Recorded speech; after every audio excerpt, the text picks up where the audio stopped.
79वा स्वातंत्र्य दिन आपण साजरा करत आहोत आपल्या गावात। आज आपल्या या स्वातंत्र्य दिनाला ज्यांनी आपल्या भारताला स्वातंत्र्य मिळवून दिलं ते शूरवीर क्रांतिकारक त्यांची आठवण करून देणारा आजचा आपला भारत देश।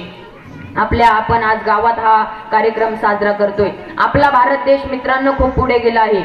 एक मिनिट सर्वांनी भाषण ऐकायचे, समोर बघा। आज आपला भारत देश खूप पुढे गेला आहे। विज्ञान आणि तंत्रज्ञानात आपला भारत देश एक चंद्रावर पोहोचलेला आहे। आपला भारत देश विज्ञान क्षेत्रात, शिक्षण क्षेत्रात खूप पुढे गेला आहे। तरी आपल्या देशासमोर अनेक समस्या आहेत। त्या समस्या म्हणजे बेरोजगारी, गरिबी, आर्थिक परिस्थिती, शेतकरी। मित्रांनो तुम्हाला माहिती आहे का शेतकऱ्याची समस्या काय आहे? जो एक शेतकरी त्याचा माल पिकवतो ना, त्याला त्या मालाचा भाव भेटत नाही, त्याला त्या मालाचा भाव ठरवता येत नाही। ही सर्वात दुर्दैवी घटना ही शेतकऱ्याची आहे। मी एकदा रील्स बघत होतो, ती एक रील्स आली होती। एक माणूस बूट घ्यायला गेला होता एका बुटाच्या दुकानात। त्यावेळेस त्या माणसाने त्याला विचारलं, दादा हा बुटाचा जोड केवढ्याला दिला? त्यावेळेस तो माणूस म्हणतो, दादा हा बुटाचा जोड 3000ला दिला। तो माणूस म्हणतो, दादा काही कमी जास्त? तो म्हणला नाही, काही डिस्काउंट वगैरे?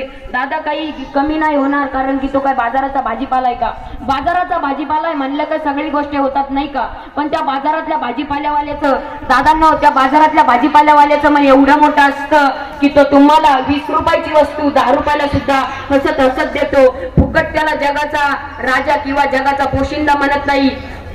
आज आपल्या सर्वात आर्थिक परिस्थिती आणि सर्वात गरिबी ही शेतकऱ्याची आहे। ज्या वेळेस शेतकऱ्याला त्याच्या मालाचा भाव ठरवण्याचा हक्क मिळेल ना, त्यावेळेस हा भारत स्वतंत्र होईल। आणि मी शेतकऱ्यांना सांगतो, तुमचा माल कोणी मार्केटमध्ये घेत नाही ना, तुम्ही विकू नका।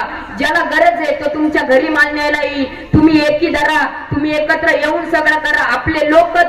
आपले लोक एकत्र येतील नाही। ज्या वेळेस या भारतातले सर्व लोक एकत्र येतील ना, त्यावेळेस हा भारत कुठेतरी स्वतंत्र होईल। एकत्र येऊन विचार करा, गावात एकत्र येऊन विचार करा। दंगा मस्ती करून काय भेटतो?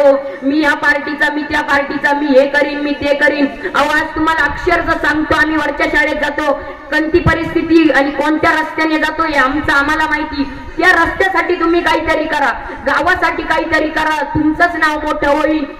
आणि मी विद्यार्थ्यांना सांगतो, आयुष्यात तुम्ही असं काहीतरी करा की तुमची ओळख निर्माण होण्यासाठी तुमचं नाव नाही लोकांनी घेतलं पाहिजे, तर तुमच्या बापाचं नाव घेतलं पाहिजे।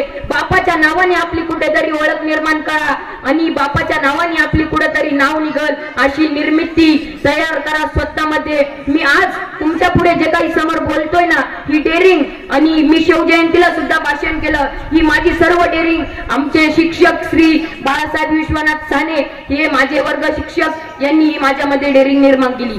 अशी कला प्रत्येक मुलामध्ये असते। मुलांना मी तुम्हाला सांगतो, सचिन तेंडुलकर हा 10वी 3 वेळेस नापास झालेला विद्यार्थी आज क्रिकेटपट्टू मध्ये त्याला किती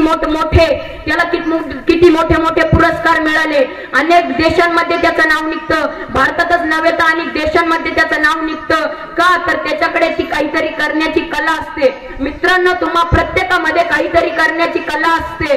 ती कला आपल्याला फक्त सादर करता आली पाहिजे। ज्या वेळेस ती कला तुम्हाला सादर करता येईल त्यावेळेसच तुम्ही यशस्वी व्हाल। मागं नका राहू, तुम्ही पुढे चला।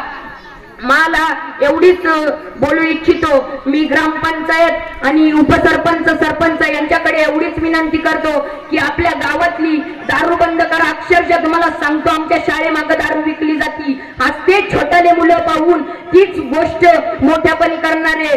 त्यामुळे मी तुम्हाला विनंती करतो की आपल्या गावातली दारू बंद करा। ज्या वेळेस या गावातली दारू बंद होईल ना, त्यावेळेस या माता भगिनींना काहीतरी, आमच्या गावचे खरंच लाडके भाऊ त्यांनी आमच्यासाठी काहीतरी केलंय असं त्यांना वाटेल। त्यामुळे मी सरपंच, उपसरपंच, चेअरमन यांना विनंती करतो की आपल्या गावातली दारू बंद करा। कारण की ती दारू पाहून आज जे छोटाले मुलं ते पाहताय तेच मोठ्यापणी करणारे। त्यामुळे मी विनंती करतो की आपल्या गावातली दारू बंद करा, काहीतरी गावासाठी चांगलं काम करा। शाळेला फिल्टर द्या पाण्याचं। आज मुलं शाळेतलं पाणी पिताय तर पावसाळ्यात आजारी होताय, त्यामुळे शाळेसाठी काहीतरी करा। का तुम्ही दुसऱ्यांच्या याच्या मागे झेंडा घेऊन फिरताय? गावासाठी काहीतरी करा, नाव तुमचंच मोठं होईल। ते नाव माझं किंवा दुसरं कोणचं नाही, तर ते नाव तुमचंच मोठं होईल। यासाठी गावासाठी काहीतरी करा। आणि खरंच आपलं भाग्य, आपण भारत देशात जन्माला आलोय, भारतातल्या महाराष्ट्र नावाच्या राज्यात जन्माला आलोय। छत्रपती शिवाजी महाराजांनी महाराष्ट्र राज्याचं तोरण मानलं, आपण त्यांच्या भूमीत जन्माला आलोय। खरंच आपलं एवढं मोठं भाग्य आपण या साधू संतांच्या सानिध्यात जन्माला आलोय. खरंच आपलं किती मोठं भाग्य. आपण साधू संतांच्या प्रभू श्री रामांच्या पदस्पर्शाने स्पर्शाने झालेली या भूमीत जन्माला आलोय. खरंच मित्रांनो, स्वतःचं नाव मोठं करा, कुठेतरी आपलं कौशल्य दाखवा.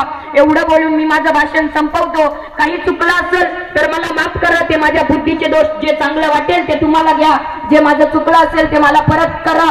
थांबतो. जय हिंद, जय महाराष्ट्र.